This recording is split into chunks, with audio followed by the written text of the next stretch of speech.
what we saw last two section is that is central government. What I told you about central government is it consists of three organs. What are the three organs? One is executive, the second one is legislature, and the third one is judiciary. Do you remember who are the members under the executive power? Yes, that is president,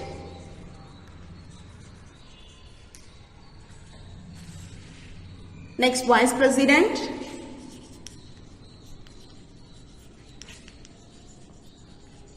prime minister,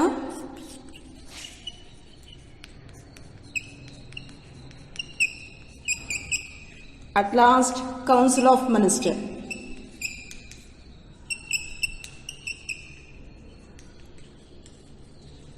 All these members comes under which organ? Yes, that is executive organ. We saw more information about the last two sections about this president, vice president, prime minister and council of ministers. The second organ is what I told you. Yes, legislature. Legislature is also known as what? Yes, that is parliament. Legislature is also known as parliament. What are the two houses of the parliament? Yes, that is Rajya Sabha. Another one is what? Yes, that is Lok Sabha. Do you know how many members in Rajya Sabha at present? Yes, that is 245 members. In Lok Sabha, 545 members. Do you know how many members from Tamil Nadu in Rajya Sabha and Lok Sabha? Do you know that? Yes, 18 members are elected from parliament from Tamil Nadu. Yes, 18 members. Here, 39 members. Tamil Nadu Rajya Sabhaக்கு எவ்வளவு members வந்து போயிருக்காங்க அப்படினு பாத்தீங்கன்னா 18 members போயிருக்காங்க. அதே மாதிரி லோக் சபால எவ்வளவு members போயிருக்காங்க அப்படினு பாத்தீங்கன்னா 39 மெம்பர்ஸ் போயிருக்காங்க. Today's section we are going to see about the third organ, that is judiciary. இப்ப ஜுடிஷியரினா என்ன சொல்லிருக்கேன்? அது நீதித்துறை. இப்ப எக்ஸிகியூட்டிவ் லெஜிஸ்லேச்சர் பாத்தீங்கன்னா இரண்டும் வந்து கனெக்டிவிட்டி இருக்கு. ஆனா இந்த ஜுடிஷியரி பாத்தீங்கன்னா it's apart from this two wings. Yes, judiciary கீழே யாரெல்லாம் இருக்காங்க அப்படின்னு பாத்தீங்கன்னா supreme court,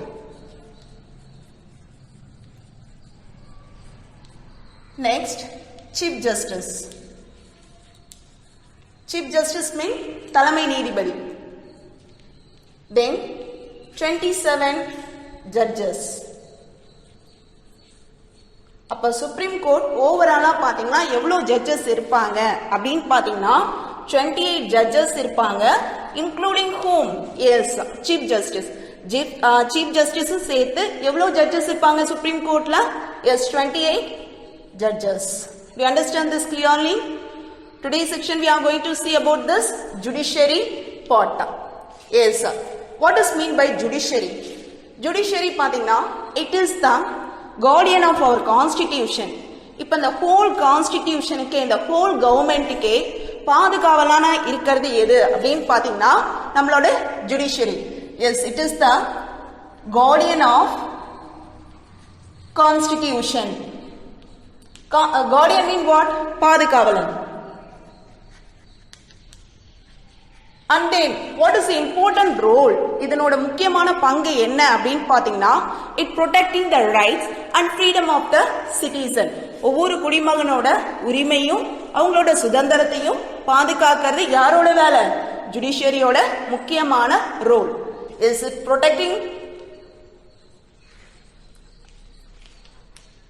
rights and freedom of citizen? Do you understand?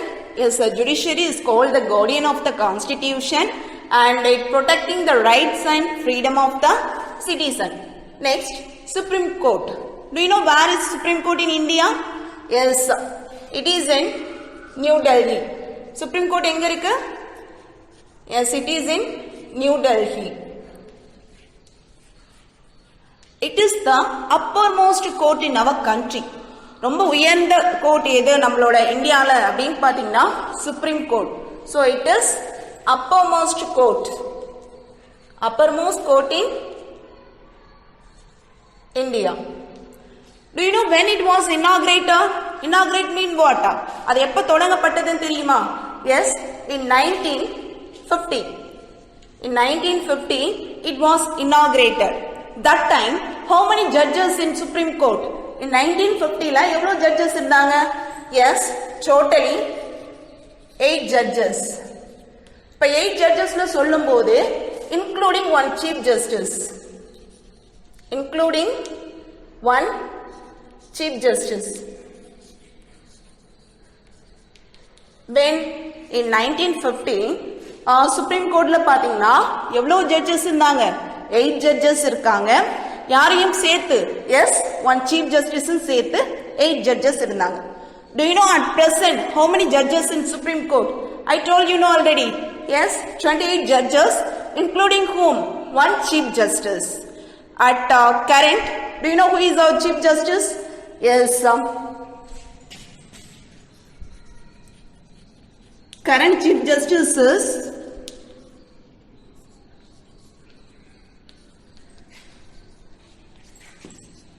Sharath Arvind Bobde. So, see here, he is the current Chief Justice of India in Supreme Court. Okay, you clear now? Shall we go to the next section? Yes, that is the appointment of the judges. Do you know who is appointed the judges? Appointment of judges in Supreme Court. Supreme Court judges is appointed by whom? Already we saw more information about the president. President has the power to elect many appointments, isn't it? So that Supreme Court judges is also appointed by whom? Yes, that is president. And Chief Justice is appointed by president. The other judges are appointed by president with consultation of collegiums. Collegiums means senior judges. Other judges are appointed by president. யாரோட ஆலோசனைப்படி? is with the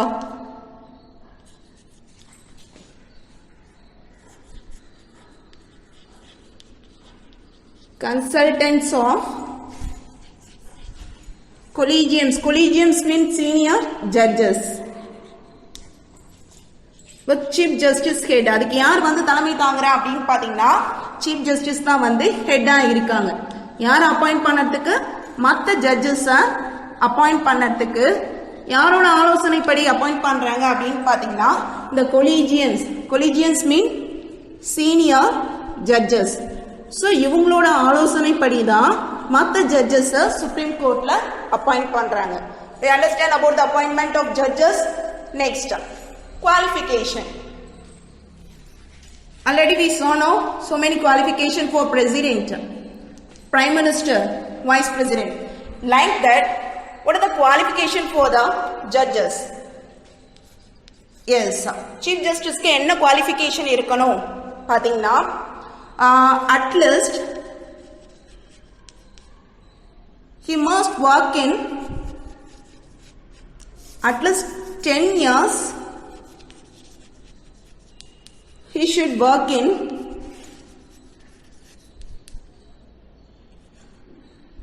High Court as what? As advocate. Advocate mean what? Advocate mean what? Yes, that is lawyer. Advocate mean what? Lawyer. So lawyer High Court la அவர் எத்தனை வருஷம் வந்து service பண்ணிருக்கணும்? 10 years service பண்ணிருக்கணும். புரிஞ்சுதா? So ஜட்ஜா வந்து அவர் எத்தனை வருஷம் இருந்திருக்கணும் ஹைகோர்ட்ல? ஜட்ஜா வந்து 5 years வந்து ஹைகோர்ட்ல இருக்கணும். அது மட்டும் இல்லாம முக்கியமான குவாலிஃபிகேஷன் என்னன்னா must be a citizen of India. must be a citizen. So அவரோட குவாலிஃபிகேஷன் என்ன? must be the citizen of India. அது மட்டும் இல்லாம லாயரா பாத்தீங்கன்னா ஹைகோர்ட்ல 10 years வந்து ஒர்க் பண்ணிருக்கணும். அது மட்டும் இல்லாம 5 years வந்து அவர் ஜட்ஜா ஹைகோர்ட்ல ஒர்க் பண்ணிருக்கோம். So all this R the qualification for the judges in supreme court. Do you understand this, ma? Yes. Shall we move to the next topic? Next topic we are going to discuss about the powers and functions of the Supreme Court. This is an important 5-mark question. So listen carefully. What are the powers and functions of the Supreme Court? Yes, that is judicial function, original jurisdiction. Jurisdiction mean what? Yes, that mean power. அதிகாரம். Supreme Courtக்கு என்ன அதிகாரம் இருக்கு அப்படிங்கறத என்ன சொல்றோம்? Jurisdiction. The next one is the appellate jurisdiction, advisory jurisdiction, miscellaneous jurisdiction, and the last one is the judicial review. All these are the powers and functions of the Supreme Court. Let me see about briefly. Judicial function. Already I told you, Supreme Court is the guardian of the Constitution. நம்மளோட இந்திய அரசியலமைப்போட பாதுகாவலன் எது நம்ம பார்த்தோம்? Yes, that is the Supreme Court. Let me see the functions of the Supreme Court. First one is the original jurisdiction. Original jurisdiction mean what? இப்போ ஒரு case எடுத்துட்டு நம்ம டைரக்டா நேரடியா ஃபர்ஸ்ட் இன்ஸ்டன்ட்லயே நம்ம சுப்ரீம் கோர்ட் போனோம்னா அதுதான் என்ன சொல்றாங்கன்னா ஒரிஜினல் ஜுரிஸ்டிக்ஷன் சொல்றாங்க. வேற எங்கேயும் போகாம அந்த கேஸ் எடுத்துட்டு நம்ம எங்க போறோம்? நேரடியா சுப்ரீம் கோர்ட் போனோம்னா அதுக்கு என்ன பேரு? Original jurisdiction. The cases which are brought directly the first instance. டைரக்டா எங்க போறோம்? அந்த ஃபர்ஸ்ட் முதல் தடவையே நம்ம எங்க எடுத்துட்டு போறோம்னா சுப்ரீம் கோர்ட்டுக்கு எடுத்துட்டு போனா அதை என்ன ஜுரிஸ்டிக்ஷன் சொல்றோம்? Yes, that is the original jurisdiction.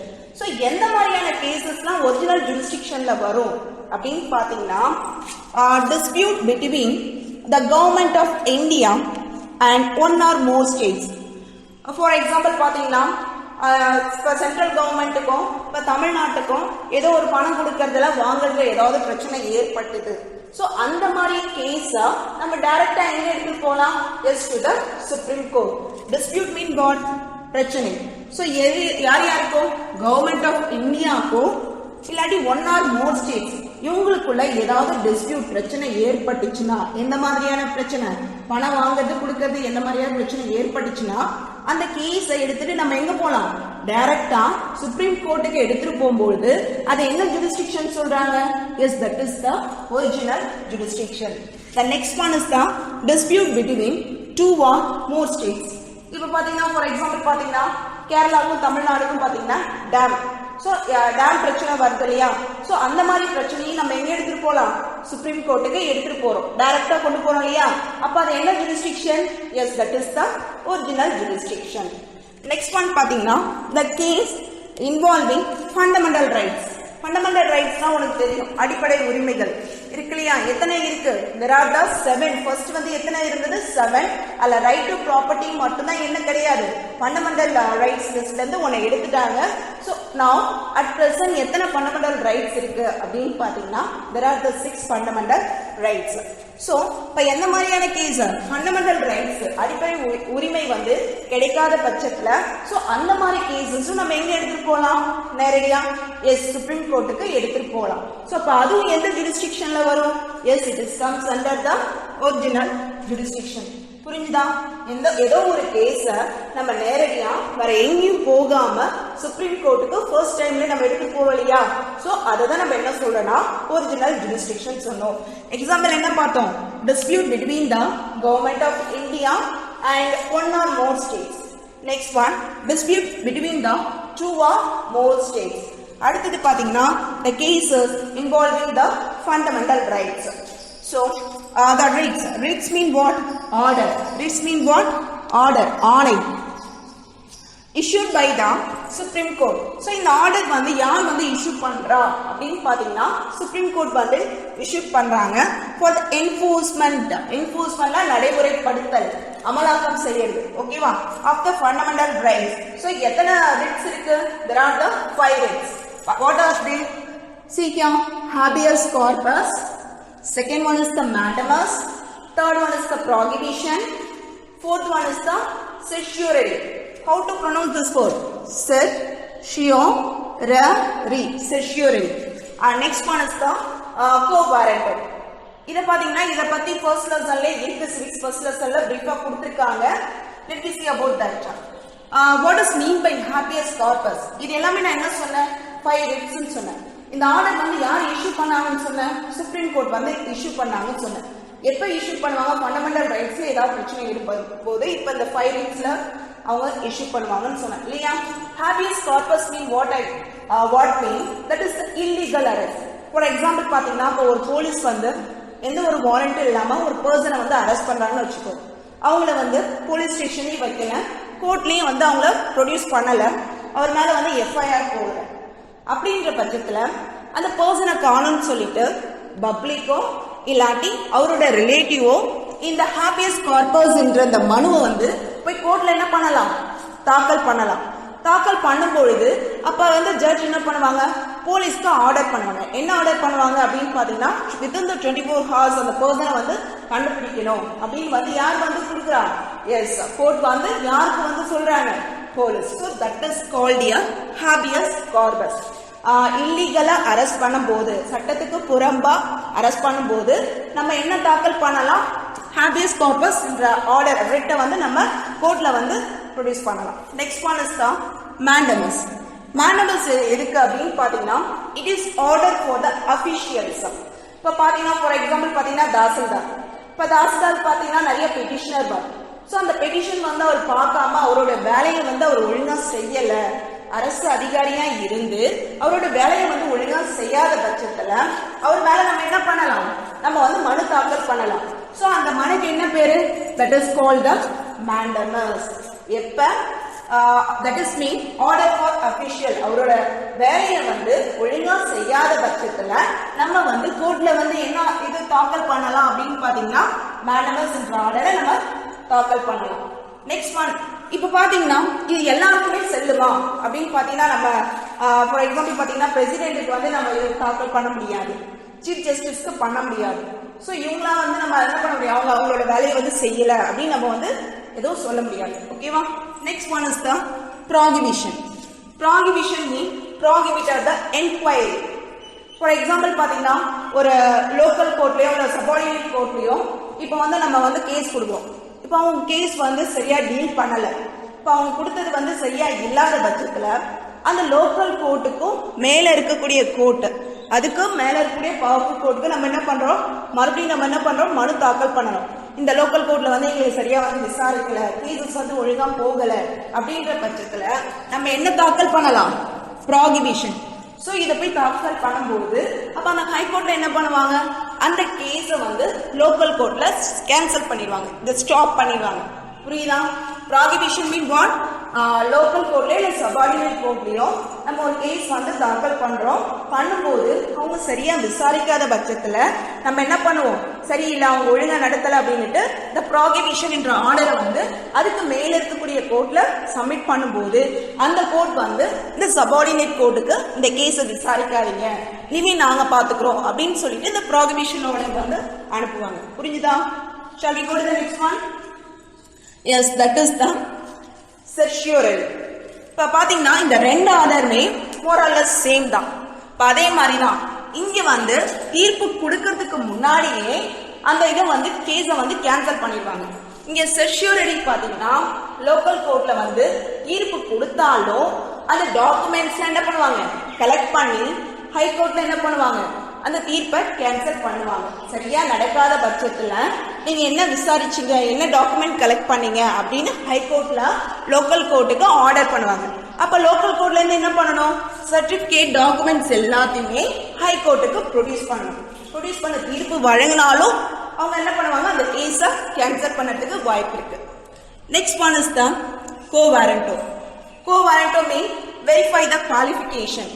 For example பாத்தீங்கன்னா ஒரு டாக்டர் வந்து போலி டாக்டரா இருக்காங்க. இவர் எந்த அத்தாரிட்டியில வந்து இவருக்கு அந்த குவாலிஃபிகேஷன் கொடுத்தாங்க அப்படின்னு சொல்லிட்டு நம்ம அந்த co-warrantor ஆர்டரை நம்ம கோர்ட்ல வந்து தாக்கல் பண்ணலாம். புரியுதா? What are the findings?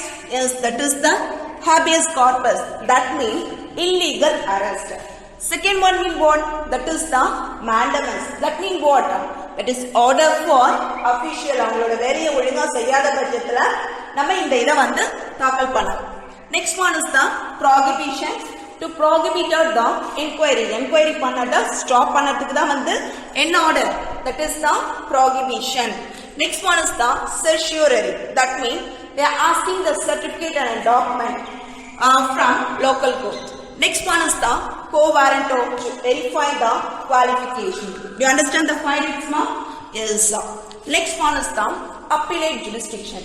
Appellate nanadu மேல்முறையீடு. Okay, see here, the Supreme Court is the final appellate court in the country. இப்போ வந்து ஃபைனலா வந்து அந்த கேஸ் எங்க போகும் அப்படின்னு பாத்தீங்கன்னா சுப்ரீம் கோர்ட்டுக்கு தான் போகும். As record the appellate jurisdiction, the Supreme Court hears the appeal. Hears mean case. Hears nanadu case against the decision of the High Court in civil, criminal and constitutional cases. இப்போ வந்து high கோர்ட்ல நான் apply பண்ணிருக்கோம். இப்போ high கோர்ட்ல கொடுத்த decisions வந்து எதிரா அகெயின்ஸ்டா நம்ம பண்ணணும்னா நம்ம எங்க போய் அப்ளை பண்ணணும்? சுப்ரீம் கோர்ட்ல மேல்முறையீடு பண்ணலாம். அப்ப மேல்முறையீடு பண்ணும்பொழுது கண்டிப்பா ஹை கோர்ட் வந்து என்ன ப்ரொடியூஸ் பண்ணிருக்கணும் அப்படின்னு பாத்தீங்கன்னா சர்டிபிகேட் ப்ரொடியூஸ் பண்ணணும். எந்த மாதிரியான கேசஸ் வந்து அப்பீலேட் ஜுடிஸ்டிக்ஷன்ல வரும் அப்படின்னு பாத்தீங்கன்னா லைக் சிவில்னா எந்த மாதிரியான பிரச்சனை? இஸ் ப்ராப்பர்ட்டி, சொத்து பிரச்சனை. Criminal mean what? கொலை. அண்ட் கான்ஸ்டிடியூஷனல் கேசஸ், அரசியலமைப்பு சம்பந்தமான எந்த கேசஸ் இருந்தாலும் நம்ம என்ன பண்ணலாம் அப்படின்னு பாத்தீங்கன்னா அப்பீலேட் ஜுடிஸ்டிக்ஷன் பண்ணலாம். எங்க பண்ணா எப்படி பண்ண முடியும்? இப்ப வந்து நம்ம அவங்க ஹைகோர்ட்ல வந்து கொடுக்கக்கூடிய டிசிஷன் அகெயின்ஸ்டா நம்ம எதிர்த்து எங்க முறையீடு பண்ணலாம்? சுப்ரீம் கோர்ட்ல. சோ அததான் நம்ம என்ன சொல்லியிருக்கோம்னா அப்பீலேட் ஜுடிஸ்டிக்ஷன் சொல்லியிருக்கோம். ஓகேவா? இப்ப சுப்ரீம் கோர்ட் போகும்னா அதை என்ன பண்ணணும்? ஹைகோர்ட் வந்து சர்டிபிகேட் ப்ரொடியூஸ் பண்ணா மட்டும்தான் நம்ம சுப்ரீம் கோர்ட்ல மேல்முறையீடு பண்ண முடியும். அதர்வைஸ் இப்ப ஹைகோர்ட்ல வந்து சர்டிபிகேட் கொடுக்கல, அதுக்கான சான்றிதழ் கொடுக்கலன்னா நம்ம என்ன பண்ண முடியாது? சுப்ரீம் கோர்ட்டுக்கு அந்த கேஸ எடுத்துட்டு போக முடியாது. Do you understand on this? Shall we go to the next one? Yes, that is the advisory jurisdiction. See here, the constitution confers கொடுத்தல், வழங்குதல் on the president. பிரசிடென்ட்க்கு என்ன அதிகாரம் நம்மளோட கான்ஸ்டிடியூஷன் கொடுத்திருக்கு அப்படின்னு பாத்தீங்கன்னா the power to refer to the Supreme Court. என்ன power கொடுத்திருக்கு? சுப்ரீம் கோர்ட் இப்ப வந்து பிரசிடென்ட்க்கு வந்து ஏதாவது ஒரு சட்டத்துல வந்து டவுட் ஏற்படுது, அவருக்கு ஏதாவது ஒரு சந்தேகம் இருந்துச்சுன்னா அவர் வந்து யாரை ரெஃபர் பண்ணலாமா? சுப்ரீம் கோர்ட்டை ரெஃபர் பண்ணலாமா? சோ ரெஃபர் பண்ணதுக்கான அத்தாரிட்டி யார் கொடுத்திருக்கு? Yes, that is the constitution. யாருக்கு கொடுத்திருக்காங்க? பிரசிடென்ட்க்கு. எப்ப அவருக்கு சட்டத்துல ஏதாவது டிஃபிகல்ட், ஏதாவது சந்தேகம், டவுட் ஏற்படும் பட்சத்துல. புரிஞ்சுதா? So that should be as opinion is of the public importance. so அந்த சட்டம் பாத்தீங்கன்னா பொதுமக்களுக்கு வந்து முக்கியத்துவம் வாய்ந்ததா இருக்கணும். என்ன அதிகாரம் கொடுத்திருக்காங்க? கான்ஸ்டிடியூஷன். எஸ், கான்ஸ்டிடியூஷன் வந்து பிரசிடென்ட்க்கு என்ன அதிகாரம் கொடுத்திருக்காங்க? சுப்ரீம் கோர்ட்டை ரெஃபர் பண்ணறதுக்கு கொடுத்திருக்காங்க against the law, about the law or the fact. okay, so that law should be the importance of the public. next one is the miscellaneous. இப்ப நம்ம இங்க மத்த ஃபங்க்ஷன்ஸ் பார்த்தோம் இல்லையா? அந்த ஃபங்க்ஷன்ஸ்லாம் இல்லாம வேற என்ன அதிகாரம் நம்மளோட சுப்ரீம் கோர்ட்டுக்கு இருக்கு? மிஸ்செலனியஸ் இதர, அது இல்லாம வேற என்ன இருக்கு? see here, the Supreme Court is the law declared by the Supreme Court is binding on all court within the territory of India. இப்ப சுப்ரீம் கோர்ட் வந்து ஒரு சட்டத்தை வந்து மேக் பண்றாங்க. அப்ப அந்த இந்தியாவில் இருக்கக்கூடிய மத்த கோர்ட்டு வந்து அதை என்ன பண்ணணும்னா ஒத்துக்கணும். எந்த சபார்டினேட் கோர்ட்டா இருந்தாலும் சரி, லோக்கல் கோர்ட்டா இருந்தாலும் சரி, ஹை கோர்ட்டா இருந்தாலும் சரி. சோ இந்தியாவில் இருக்கக்கூடிய மத்த கோர்ட்ஸ் வந்து சுப்ரீம் கோர்ட் டிக்ளேர் பண்ணக்கூடிய அந்த சட்டத்தை என்ன பண்ணணும்? அக்செப்ட் பண்ணணும். So that is next one is the Supreme Court is authorized to make the rules for regulating and generally the practice and the procedure of the court within the approval of the president. இப்போ supreme கோர்ட்ல பாத்தீங்கன்னா அவங்க வந்து ஒரு rules வந்து அவங்களே make பண்ணலாம். அப்ப எந்த மாதிரியான கேஸ் வந்து நடத்தணும், அந்த கேஸை எப்படி வாதாடணும், ஸோ இந்த மாதிரி ப்ரொசீஜர் ரூல்ஸ்லாம் வந்து சுப்ரீம் கோர்ட்டே மேக் பண்ணலாம்.